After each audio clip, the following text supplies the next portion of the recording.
ACB విచారణకు హాజరయ్యారు మాజీ మంత్రి KTR.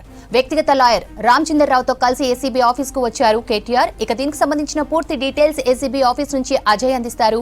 Ajay, over to you.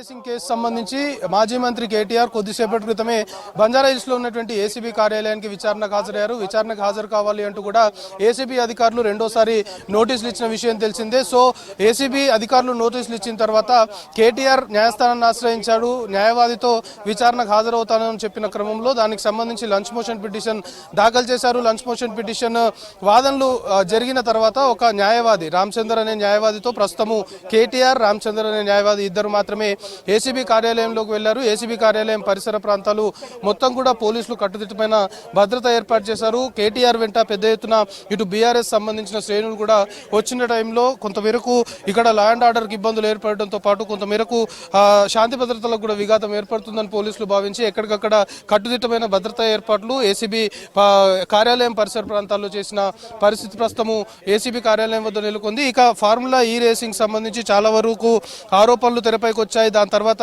ACB అధికారులు కేసు నమోదు చేసి దాని తర్వాత ఎఫ్ఐఆర్ చేశారు. ఏసీబీ ఎఫ్ఐఆర్ని బేస్ చేసుకొని ఈడీ కూడా ఈసీఐఆర్ నమోదు చేసింది. ఇటు ఏసీబీ ఈడీ రెండు సైమల్టేనియస్గా కూడా ఈ కేసు సంబంధించి చాలా లోతుగా దర్యాప్తు చేస్తున్న పరిస్థితి మనం చూసాం. ఇప్పటికే ఐఏఎస్ అరవింద్ కుమార్ని నిన్న ఏసీబీ అధికారులు దాదాపు 6 గంటల పాటు విచారించారు. విచారణలో భాగంగా చాలా కీలకమైన విషయాలు ఈ ఫార్ములా ఈ రేసింగ్ సంబంధించి మనీ ట్రాన్సాక్షన్ అంటే ఇతర దేశాలకి పెద్ద మొత్తంలో కూడా నిధుల్ని బదలాయించారు. అది కూడా Indian overseas bank Himayat Nagar సంబంధించిన బ్రాంచ్ ఏదైతే ఉందో దాని నుండే ఈ నిధుల బదలాయింపు అనేది జరిగింది. అందులోనూ రూల్స్ అండ్ రెగ్యులేషన్స్ పాటించకుండా ఎన్నికల కోడ్ అమల్లో ఉందనేది కూడా పట్టించుకోకుండా మొత్తం కూడా కేటీఆర్ డైరెక్షన్ లోనే ఇదంతా కూడా జరిగింది అనేది ఇప్పటికైతే ఐఏఎస్ అధికారి అరవింద్ కుమార్ నిన్న విచారణలో భాగంగా చెప్పినట్లు మనకు తెలుస్తుంది. సో ఇప్పటికే ఏసీబీ అధికారులు కూడా ఈ విచారణకు సంబంధించి పూర్తి స్థాయిలో కూడా ఆధారాలని సేకరించారు. ఏసీబీ వద్ద ఉన్న ఆధారాలన్నింటినీ కూడా కేటీఆర్ ముందుంచి విచారించే అవకాశాలు కనబడుతున్నాయి. దాంతోపాటు ఇప్పటికే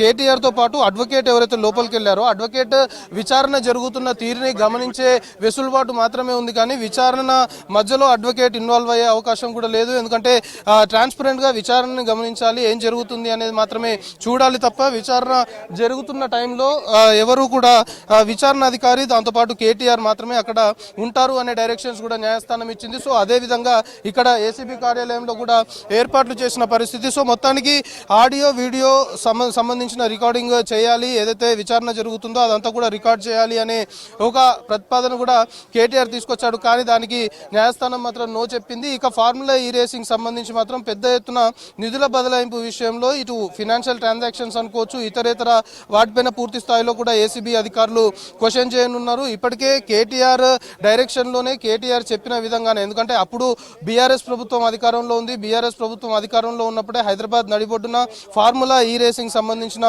ఈవెంట్ జరిగింది. సో దానికి సంబంధించిన పర్మిషన్ల విషయం అనుకోవచ్చు, లేకపోతే మౌలిక సదుపాయాల విషయం అనుకోవచ్చు, ఇతరేతర వాటిపైన కూడా చాలా వరకు ఆరోపణలు ఉన్నాయి. దాంతోపాటు ఈ డబ్బు బదలాయించిన దానికి సంబంధించి అధికారులు ఎవరెవరు సహకరించారు అనే కోణంలో కూడా కేటీఆర్ ని క్వశ్చన్ చేసే అవకాశం ఉంది. ఇప్పటికే ఐఏఎస్ అరవింద్ కుమార్ క్వశ్చనింగ్ పూర్తయింది కాబట్టి అరవింద్ కుమార్ ఇచ్చిన స్టేట్మెంట్ ఆధారంగా ఈరోజు కేటీఆర్ ని క్వశ్చన్ చేయనున్నారు. పెద్ద మొత్తంలో ఈ ఫినాన్షియల్ ట్రాన్సాక్షన్స్ సంబంధించి, ఎందుకంటే కొన్ని అనుబంధ సంస్థలు ఇందులో ఇన్వాల్వ్ అయి ఉన్నాయి కాబట్టి ఆ సంస్థలకు సంబంధించి దాంతోపాటు ఇటు ఫార్ములా ఈ రేసింగ్ సంబంధించిన ఆపరేషన్ సంబంధించి వీటన్నిటి ఫినాన్షియల్ ట్రాన్సాక్షన్స్ ఏ విధంగా జరిగాయనే కోణంలో కూడా కేటీఆర్ ని క్వశ్చన్ చేయనున్నారు. ఈరోజు దాదాపుగా సాయంత్రం 5 గంటల వరకు కూడా కేటీఆర్ సంబంధించిన విచారణ ఏసీబీ కార్యాలయంలో అయితే కొనసాగే అవకాశం ఉంది. సో ఈ ఎంటైర్ ఫార్ములా ఈ రేసింగ్ కేసు సంబంధించి చాలా వరకు ఆరోపణలు, చాలా వరకు అభియోగాలు తెరపైకి వస్తున్నాయి కాబట్టి వాటన్నిటిని కూడా క్లారిటీ రావాలి అంటే ఖచ్చితంగా కేటీఆర్ ని విచారించాలి. ఎందుకంటే ఎవరిని ఈ కేసు సంబంధించి అటు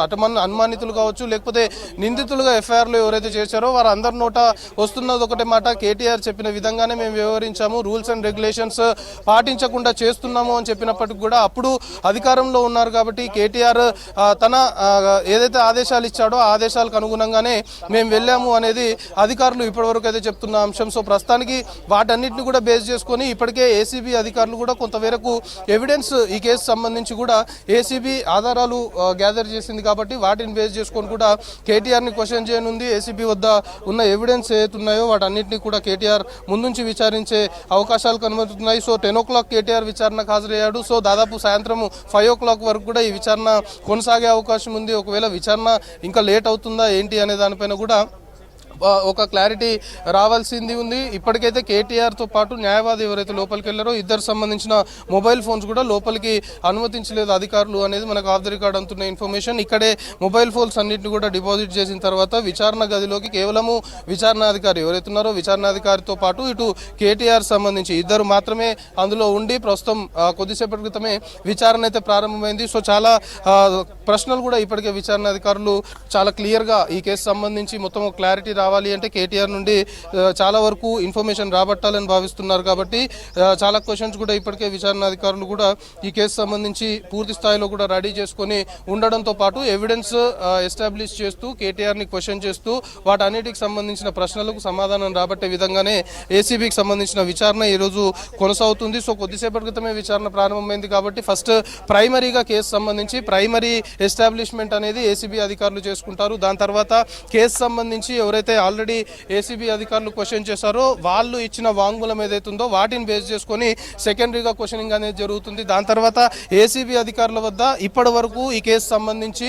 ఎఫ్ఐఆర్ చేసిన తర్వాత ఎవిడెన్స్ ఏదైతే ఎస్టాబ్లిష్ చేసుకుంటారో ఎవిడెన్స్ ఏదైతే ఏసీబీ వద్ద ఉందో థర్డ్ స్టేజ్లో ఎవిడెన్స్ ముందు నుంచి కూడా కేటీఆర్ని విచారించే అవకాశాలు కనబడుతున్నాయి. సో ఫైనల్గా కేటీఆర్ ఏ విధమైన సమాధానాలు ఇస్తాడు, కేటీఆర్ ఇచ్చే సమాధానాలు అంటే ఒకవేళ ఏసీబీ అధికారులు మాత్రము పూర్తి స్థాయిలో ఈ కేసు సంబంధించి పెద్ద మొత్తంలో నిధులు దారి మళ్లించారు అనే దానిపైన ఏసీబీ అధికారులు ఆశించిన మేరకు ఒకవేళ కేటీఆర్ ఈరోజు ప్రశ్నలకు సమాధానాలు ఇవ్వకపోతే మాత్రము ఏసీబీ అధికారుల నెక్స్ట్ స్టెప్ ఏ విధంగా ఉంటుంది అనేది కూడా చూడాల్సిన అవసరం ఉంది. సో మొత్తానికి సుదీర్ఘంగానే కేటీఆర్ సంబంధించిన విచారణ అయితే కొనసాగే అవకాశం ఉంది. సో ఏసీబీ అధికారులు ఈ కేసు సంబంధించి ఎఫ్ఐఆర్ చేశారు. ఎఫ్ఐఆర్ చేసిన తర్వాత చాలా వరకు ఈ కేసు సంబంధించి మొత్తం కూడా క్లారిటీ తీసుకురావాలని భావిస్తున్నారు. ఎందుకంటే ఎవరు చెప్పినా మనం చెప్పుకుంటున్నట్లు కేటీఆర్ఏ దీనికి మొత్తం కూడా డైరెక్షన్ చేశాడు అనే ఒక ఆరోపణ అభియోగం ఉంది. కాబట్టి దానికి క్లారిటీ రావాలంటే ఖచ్చితంగా కేటీఆర్ని సుదీర్ఘంగా విచారించే అవకాశాలు అయితే కనబడుతున్నాయి. సో కొద్దిసేపటి క్రితమే 10 o'clock అయితే విచారణ ప్రారంభమైంది. సాయంత్రం 5 వరకు విచారణ కొనసాగుతుందా లేకపోతే